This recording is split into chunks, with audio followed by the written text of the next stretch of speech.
ubishop wami, umongameli wami, abefundisi, abodikoni, abavangeli, abashumayeli, ibandla likaKristu ngokupheleleyo. Amen. Yes. Ayibonge Inkosi. Haleluya. Kukhulunywa ngomphostoli Paul abasoKolose.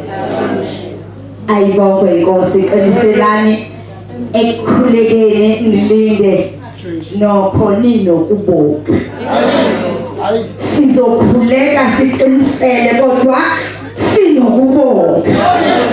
Ngayibheka ke le ndoda bangcwele ukuthi ungazuyidele nawe uthawulutho.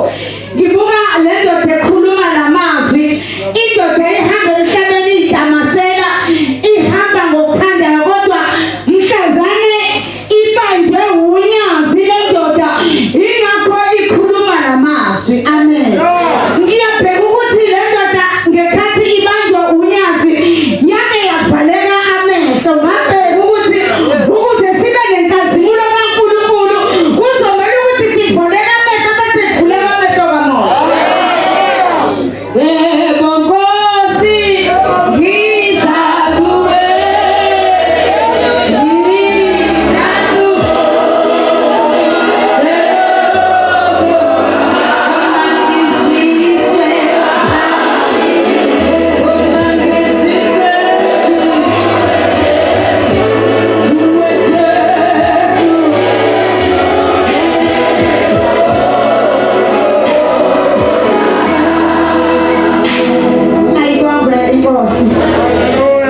Ngiyabheka ukuthi le ndoda ngesikhathi ivaleka amehlo ithi kunezwi elakhulunywa kuyo kodwa bangalizwanga ababehamba nayo, ngoba uma umzalwane kufanele kube khona izwi elikhuluma kuwe.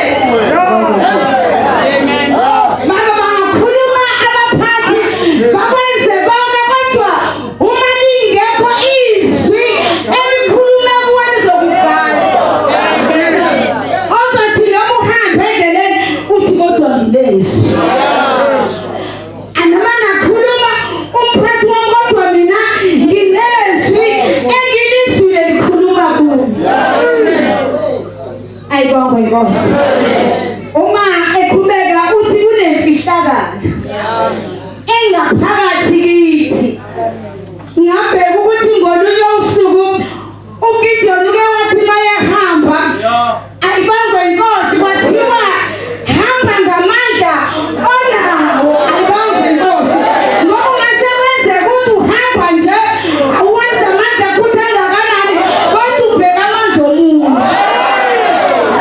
Ayibonge Inkosi. Nangihambe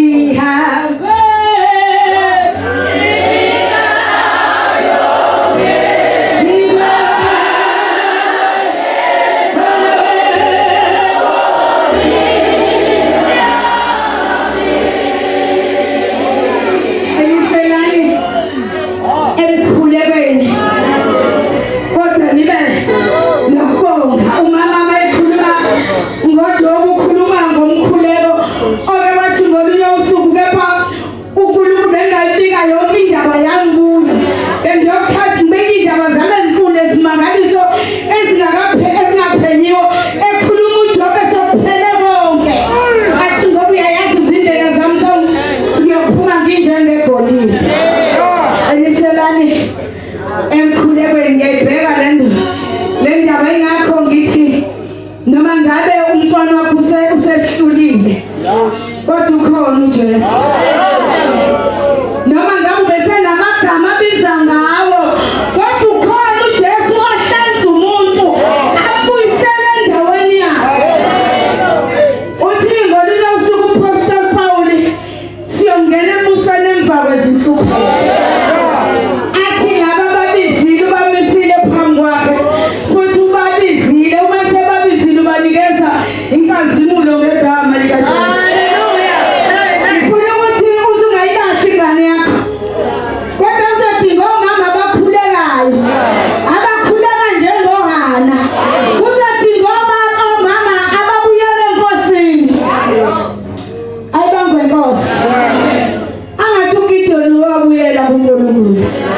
esebonisa inqobi. Uthi-ke uNkulunkulu ngalamadoda ohamba nawo ayizinkulungwane eziyishumi khuluma kuwo uthi abesabayo abayihambele ngoba bengaxoshwanga umuntu. Ayibongwe Nkosi ukuthi iBhayibheli yami angithi ufuna ukunqoba phela manje ingakho sekuyele enkosini. Uthi-ke khuluma ngomlomo wathi akhulume uGideon ayihlamukele wona amadoda ayihamba ngengaxoshwanga.